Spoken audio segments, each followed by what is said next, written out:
All right, I just wanted to share an interesting phenomenon that appears to be relatively common, and that is that a entrepreneur begins the entrepreneurial journey with a dream.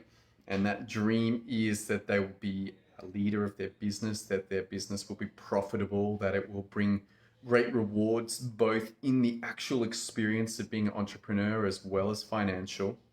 And yet, the actual experience of this is typically not so great. I believe the stats are around an 80% failure rate at 5 years. It could even be worse than that. So, clearly, the game is not as easy as it seems. Looking on from the outside, you might think, oh, wow, I could do that. I can do it. How hard could it be? And yet, you may find yourself in the event of having actually successfully made the jump from 0 to 1 million in revenue. And now it's like, okay, that took a lot out of me. The hustle, the drive, the early mornings, the late nights, the running of the team, the learning of marketing and sales, the fulfillment experience. Like, it is a difficult game, and it can be done just with pure hustle from 0 to 1. And I had a great call this morning with a friend of mine, Joey, at a Grit Marketer, and we were discussing going from 1 to 10. And he was like, Tom, you know what? You can hustle from 1 to 3. You can get to 3 million just on straight grit, straight hardcore effort. Wake early, go to bed light at night, but it is stressful. And if you add in the complicating factors of children, of marriage, then it definitely becomes extremely difficult, let alone if you've got external factors like, say, for instance, COVID-19 absolutely disrupting the entire world.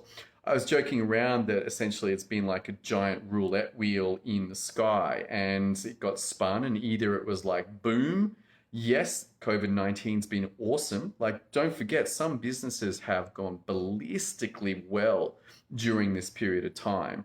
And then the second one, it's like, doo-doo, you lost out if you happen to be in the airline industry as the obvious choice here. But this roulette wheel in the sky was just another factor on top of the already difficult entrepreneurial game.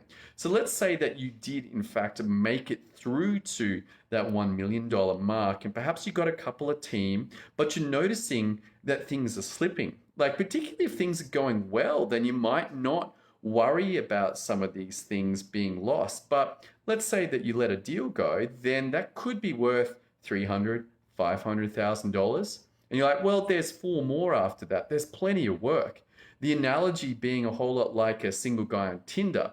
And if he's got 19 or 25 women on the app, it doesn't really matter because he can act quite poorly and get away with it. If you've only got one Tinder date, then I bet the behavior is different from them. But if there's lots of deals and there's lots of money, perhaps that experience is, well, it doesn't really matter. But that is not a mindset that will scale to get to 10. Like, if you're trying to get to 10 million in revenue, those deals that you're letting slipping by are actually key stepping stones. And usually that's because the systems and the processes are just not on point. The hustler, the guy that can hustle all the way through, or the girl that can hustle to 1 million, actually needs some higher level management. Like, you can't get rid of that drive and that, oh my goodness, if I don't find another 10 or another 20 or another 50 really soon, we are going under. But that living on the edge of destruction and disaster and finding the capacity to actually pull through and make it happen, in the long term, it's not going to work.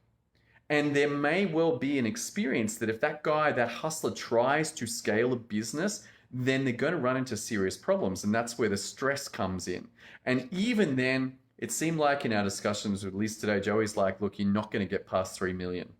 It's virtually impossible to go beyond 3 million if you are struggling as the hustler. You actually need a different mindset. And that entrepreneur mindset is really the dream that many of us came with. It's like, okay, I want to be the visionary. I want to see this idea come to fruition and be able to put in the idea out to my team makes it happen, and I can sit there and go, yep, okay, that's happening. It's a whole lot like that Captain Kirk experience. If you imagine Captain Kirk, he's not down in the engine room feeding the plutonium into the engine.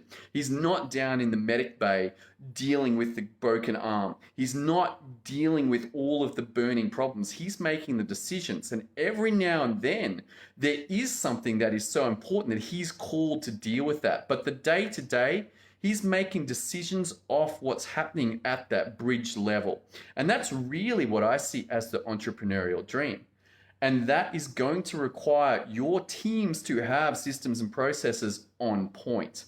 Look, if this is something that you're struggling with, if you're at that level where you've either got 5+ team members or you're doing $1 million+ in revenue, and you're like, oh my goodness, I know that I need to have this stuff on point, then I invite you to head over to systemio.dev, pop in your name, pop in your email address there, and go through the training that's available for you. All right, thanks for tuning in. Look forward to seeing you on another episode as we continue this exploration of letting go of the hustler, having him in the back pocket. He's still going to be needed, but bringing online your entrepreneur. See you then.